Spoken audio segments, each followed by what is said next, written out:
Hi friends, मैं ताहिर मंसूरी आपका अपने यूट्यूब चैनल ज्ञान क्लासेस में एक बार फिर से स्वागत करता हूं।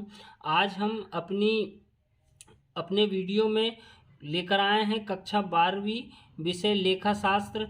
एमपी बोर्ड द्वारा इस वर्ष की प्रश्न बैंक जारी कर दी गई है। 2022-23 का प्रश्न बैंक जारी हो चुका है। तो हम सबसे पहले अपने वीडियो में लेकर आए हैं इकाई 2 को। आपको बता दूं कि इकाई 1 जो है वो पाठ्यक्रम से हटा दी गई है। तो आइए शुरू करते हैं अपने वीडियो को। तो इस इकाई में बता दूं कि इकाई 1 जो है साझेदारी लेखे सामान्य है और इसमें 1 नंबर वाले 6 विकल्प आ रहे हैं और एक 2 नंबर वाला आ रहा है और एक 4 अंकों का प्रश्न पूछा जाएगा जिसमें सवाल भी है और थ्योरी अथवा में रहेगी। तो स्टूडेंट इस इकाई को पूर्णतः ध्यान से समझ कर जाएं। तो आइए शुरू करते हैं। तो पहला विकल्प जो दिया गया है, साझेदारी में कम से कम होना चाहिए। तो इसका जो आंसर आएगा 2 व्यक्ति। साझेदारी तभी कहलाएगी जब उसमें 2 व्यक्ति होंगे, अर्थात एक व्यक्ति होगा तो उसमें वो एकल साझेदारी मानी जाएगी, मतलब एकल व्यापार माना जाएगा। उसके बाद दूसरा है साझेदार बन सकते हैं। तो साझेदार बन सकते हैं व्यक्तियों का समूह, कोई संस्था, कोई व्यक्ति या कर्मचारी संघ। तो इसका जो आंसर आएगा वो आएगा व्यक्तियों का समूह। व्यक्तियों का जो समूह रहेगा वही साझेदार बन सकते हैं।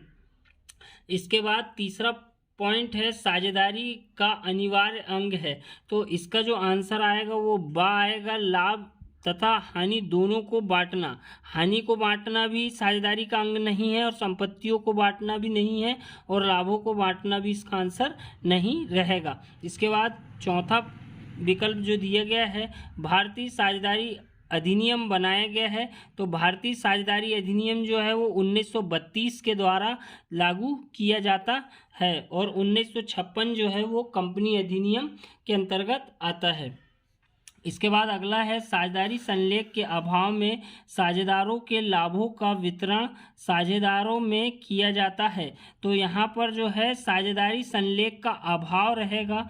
तो इसका जो आंसर होगा समान अनुपात में, जो लाभ हानि का जो वितरण होगा वो समान अनुपात में किया जाएगा। इसके बाद अगला पॉइंट है, यदि साझेदार के आहरण की तिथियां नहीं दी गई हो तो आहरण पर ब्याज की गणना की अवधि क्या होगी?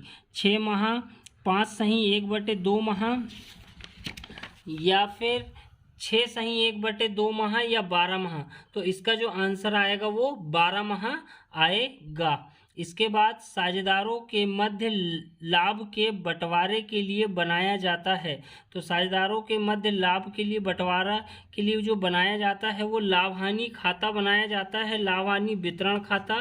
तो इसमें आप हमें कमेंट करके और बता सकते हैं। बाकी इसका आंसर जो है वो लाभ हानि वितरण खाता होगा।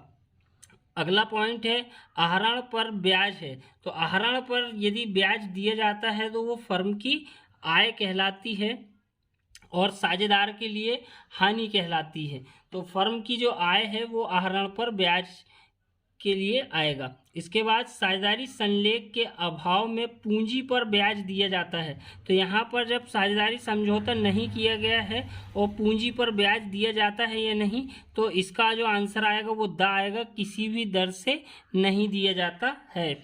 इसके बाद अगला पॉइंट है साझेदारी संलेख के अभाव में लाभ विभाजन होता है। जब साझेदारी संलेख नहीं बनाई गई है तो लाभ हानि का जो विभाजन होता है वो वाला आंसर होगा, समान अनुपात में उसका बंटवारा किया जाएगा। इसके बाद जो रिक्त स्थानों की पूर्ति है उसके अंतर्गत पहला पॉइंट है साझेदारी उन व्यक्तियों के बीच, इसका जो खाली स्थान है उस पर आएगा अनुबंध। अनुबंध है जिन्होंने किसी व्यवसाय के लाभों को बांटने का ठहराव किया है। अनुबंध या ठहराव, इसका एक आंसर ठहराव भी हो सकता है। इसके बाद परिवर्तनशील पूंजी पद्धति में साझेदारों के खालिस्तान खाते नहीं बनाए जाते हैं। तो इसका आंसर जो है हो सकता है कि स्थायी पूंजी खाता नहीं बनाया जाता है। बाकी इसे आप हमें कमेंट करके बताएंगे। उसके बाद साझेदारी के लिए खालिस्तान का विभाजन अनिवार्य नहीं है, ये भी आप हमें कमेंट करके बताएंगे। अगला है साझेदार द्वारा लाई गई अतिरिक्त पूंजी पर ब्याज जो है वो 6% वार्षिक की दर से देय होता है। तो इसका जो आंसर आएगा 6% वार्षिक आएगा। उसके बाद साझेदारी व्यवसाय में भारतीय साझेदारी अधिनियम 1932 लागू होता है। तो इसका आंसर 1932 होगा। स्थायी पूंजी खाते की दशा में साझेदारों के वेतन, कमीशन, आहरण आदि का जो लेखा है वो चालू पूंजी खाता बनाया जाता है स्थायी पूंजी खाते के साथ। तो चालू पूंजी खाता इसका आंसर होगा। इसके बाद परिवर्तनशील पूंजी पद्धति में पूंजी का अंतिम शेष प्रतिवर्ष बदलता रहता है। तो बदलता या परिवर्तित होता रहता है, इसका आंसर होगा। उसके बाद साझेदारों के मध्य लाभ के विभाजन के लिए लाभानी खाता बनाया जाता है। साझेदारी का जन्म जो होता है वो एक अनुबंध से होता है। तो इसका आंसर अनुबंध आएगा। और साझेदारी व्यवसाय में साझेदारों का जो दायित्व है वो असीमित होता है। इसके बाद अगला जो है सही जोड़ी बनाई है। तो साझेदारी संलेख के अभाव में, तो इसका जो आंसर आएगा वो हम बताएंगे भारतीय साझेदारी अधिनियम 1932 के प्रावधान लागू होते हैं। जब साझेदारी अनुबंध नहीं किया जाता है तो उसमें जो है भारतीय साझेदारी अधिनियम प्रावधान लागू होते हैं।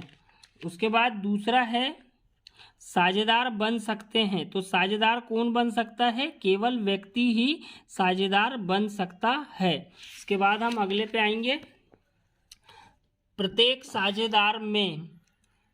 साझेदार में जो है अनुबंध करने की क्षमता होना अनिवार्य है। इसका जो आंसर होगा अनुबंध करने की क्षमता का होना अनिवार्य है। उसके बाद अगला है साझेदारी में लाभों का बांटना स्थिर पूंजी की दशा में साझेदारों के चालू खाते बनाए जाते हैं। तो स्थायी पूंजी जब बनाई जाती है स्थायी पूंजी खाता, तो उसके साथ चालू खाता भी बनाया जाता है। उसके बाद अगला है साझेदारों के चालू खाते में लेखा किया जाता है।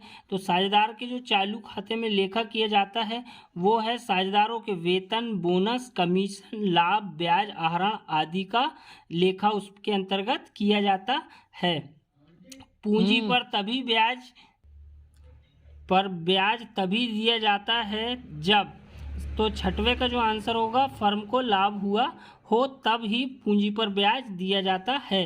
प्रत्येक साझेदार का दायित्व, तो प्रत्येक साझेदार का जो दायित्व होता है संयुक्त तथा पृथक पृथक दोनों प्रकार का होता है। अलग मतलब असीमित भी होता है। और इसके बाद प्रत्येक साझेदार फर्म का एजेंट होता है। तो इसका आंसर एजेंट होता है। और इसके बाद अंतिम है साझेदारों के चालू खाते जो है वो आपका,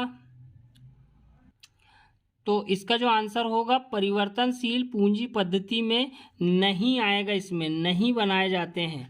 जब साझेदार के चालू खाते रहते हैं तो परिवर्तनशील पूंजी पद्धति में नहीं बनाए जाते हैं। इसके बाद हम अगले में आते हैं सत्य असत्य, जो कि आपके सामने दिया गया है।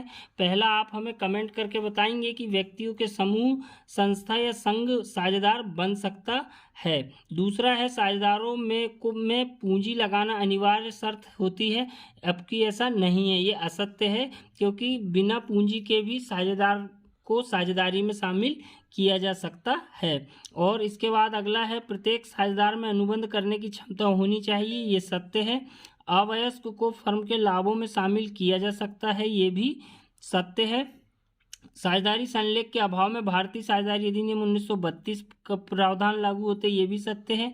और साझेदारी व्यवसाय का संचालन सभी साझेदार कर सकते हैं, ये भी सत्य है। लाभों को बांटना साझेदारी का अनिवार्य नहीं है, ये असत्य है, क्योंकि लाभों को बांटना भी साझेदारी का एक अनिवार्य अंग होता है। इसके बाद अगला है परिवर्तनशील पूंजी पद्धति में चालू खाते नहीं बनाए जाते हैं, ये सत्य है, क्योंकि परिवर्तनशील पूंजी खाते में केवल एक ही खाता बनाया जाता है।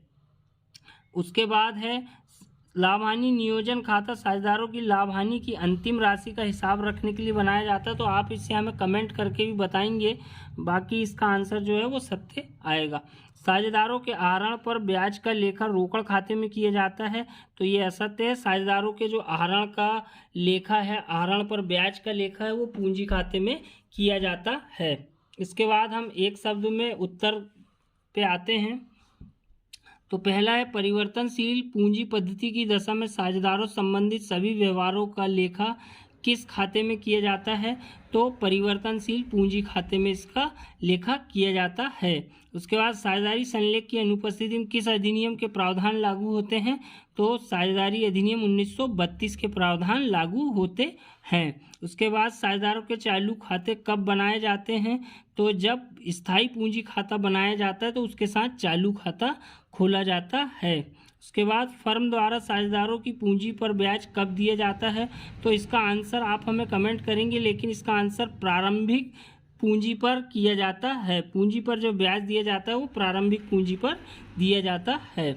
उसके बाद फर्म में कौन साझेदार हो सकता है? तो फर्म में वयस्क भी साझेदार हो सकता है और अनुबंध कर सकने वाला व्यक्ति भी फर्म का साझेदार हो सकता है। उसके बाद फर्म के व्यवसाय के संचालन में कौन भाग ले सकता है? तो फर्म के सभी वयस्क साझेदार जो है फर्म के संचालन में भाग ले सकते हैं। इसके बाद क्या बिना पूंजी लगाए भी कोई व्यक्ति फर्म में साझेदार बन सकता है? तो हाँ, क्योंकि किसी भी योग्यता के विशिष्ट योग्यता के कारण उसे फर्म में साझेदार के रूप में शामिल किया जा सकता है। उसके बाद ए ने बी को गारंटी दी है कि उसे न्यूनतम 25,000 का लाभ प्राप्त होगा, इसे क्या कहेंगे? तो इसे हम लाभ की गारंटी जो है, लाभ की गारंटी कहेंगे। इसके बाद एक्स और वाई बिना समझौते के साझेदार है। वाई फर्म को 18,000 का ऋण दिया जाता है। वाई को किस दर से ऋण पर ब्याज प्राप्त होगा? तो यहाँ पर 6% वार्षिक की दर से उसे ऋण पर ब्याज प्राप्त होगा। उसके बाद वे व्यक्ति जो एक दूसरे के साथ साझेदारी में सम्मिलित हुए सामूहिक रूप से क्या कहलाते हैं? तो इसका आंसर होगा साझेदार। इसके बाद हम अगले वीडियो में इसके सवालों को हल कराएंगे। तो मिलते हैं नेक्स्ट वीडियो में, तब तक के लिए धन्यवाद।